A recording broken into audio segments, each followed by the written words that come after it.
Hello, hello everyone. Now I am explaining in this video lecture properties of fluids.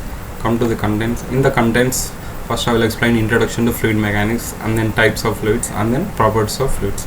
Come to the introduction of fluid mechanics. What is meant by fluid mechanics? Means fluid mechanics is the branch of engineering science which deals with the study of fluids.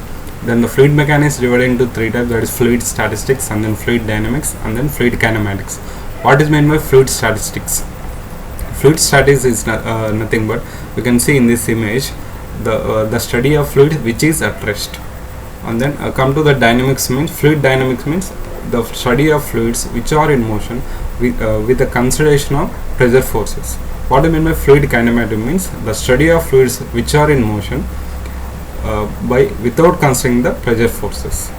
Then come to the fluid. What is meant by fluid? Fluid is a substance of which is capable of flowing. And then in the universe, you can say that the matter exists in three phases, that is solid, liquid, and then gas. Solid holds the shape and then fixed volume. So liquid gains the shape of the container and it has free surface and then fixed volume. Come to the in case of gas also it occupies the shape of the container and volume of a container. Next, so in this image you can see the solid, gas, liquid, how the particles are arranged in those structures. So then come to the properties of fluids. First one, density, specific weight, specific gravity, viscosity, surface tension. What do you mean by density? It is also termed as specific mass or mass density. It is defined as the mass of the fluid to the volume of the fluid. It is denoted by a symbol rho. Rho is equal to mass by volume. The SI unit for density is kg per meter cube. So you can, the density of water is 1000 kg per meter cube. You can see in this image they have taken a beer they have taken a bottle. They have taken a bottle. In that they have added water and then they have thrown a cork and then rock at the same time.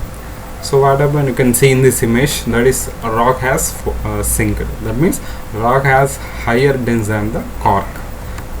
If you see in this image, you can see the honey, golden syrup, washing of liquid, milk, vegetable oil, purple water. So that is, you can say that the honey has the more density than the other than liquids.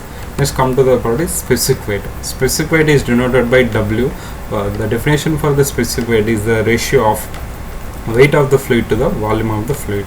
It is denoted by W. The SI unit for specific weight is Newton per meter cube. It also defines the product of density and then gravity.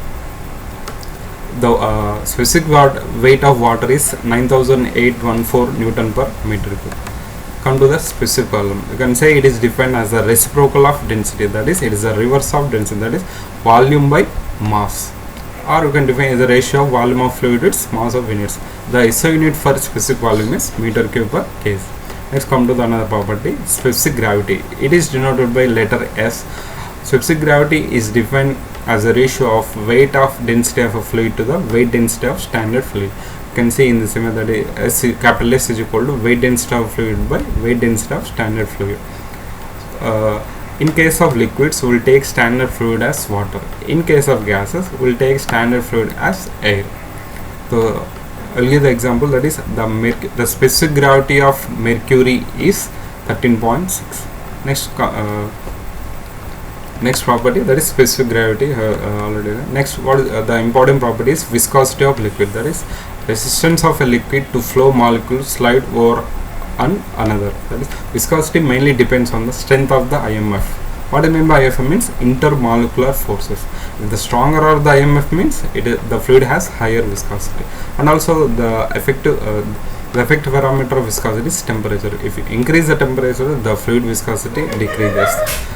And then Newton and then non-Newtonian fluid. That is, whenever the fluid obeys the Newton law of viscosity, then we are termed as Newtonian fluids.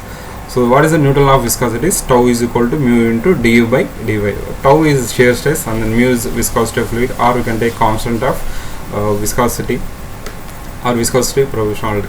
Constant of viscosity proportionality. Du by dy is nothing but rate of strain or velocity gradient. The viscosity mu is a function of only is the condition, particularly is the temperature. So the Newton example for Newton fluid is air, water, oil, gasoline, alcohol, kerosene, benzene, glycerin. Next, the The viscosity carries into two types, that is dynamic or absolute viscosity and kinematic viscosity. What is meant by dynamic viscosity means it is a tangential force acting per unit area required to move one horizontal plane with respect to the other. It is denoted by mu. The SI unit for is Newton second per meter. And the kinematic viscosity is defined as the ratio of dynamic viscosity to a density of fluid. It is denoted by nu. The SI unit for kinematic viscosity is meter square per second. So in this image you can see here the first liquid has low viscosity, the last liquid has higher viscosity, and then kinematic viscosity depends on the density. So SI unit is another unit for kinematic viscosity is torque. Next come to applications of viscosity. So transparent and storing facilities for fluid, that is pipes and tanks, and then bitumen used for road construction. So bitumen has higher viscosity than the other fluids, and then drilling for oils and then gas requires sensitive viscosity. Next, surface tension. What is meant by surface tension means it is the ability of a surface of a liquid to act like a thin or flexible membrane or film. So surface tension is the amount of work required to extend a liquid surface. So droplet take an spherical shape, since a spherical has the smallest area for a given volume. Next, the magnitude for repulsive forces, the length is called the magnitude of repulsive forces per unit length is called the surface tension or quotient of surface tension. Surface tension is denoted by sigma, and it is equal to F by L. In the next image you can see here, that is the water sliders can work on water because of the surface tension. So here you can see the surface tension property has been the example, and then what come to the application of surface tension, that is evaluation of focusing of liquids, and then ability of surfactant to decrease the surface tension unweightably, and so on. Thank you everyone.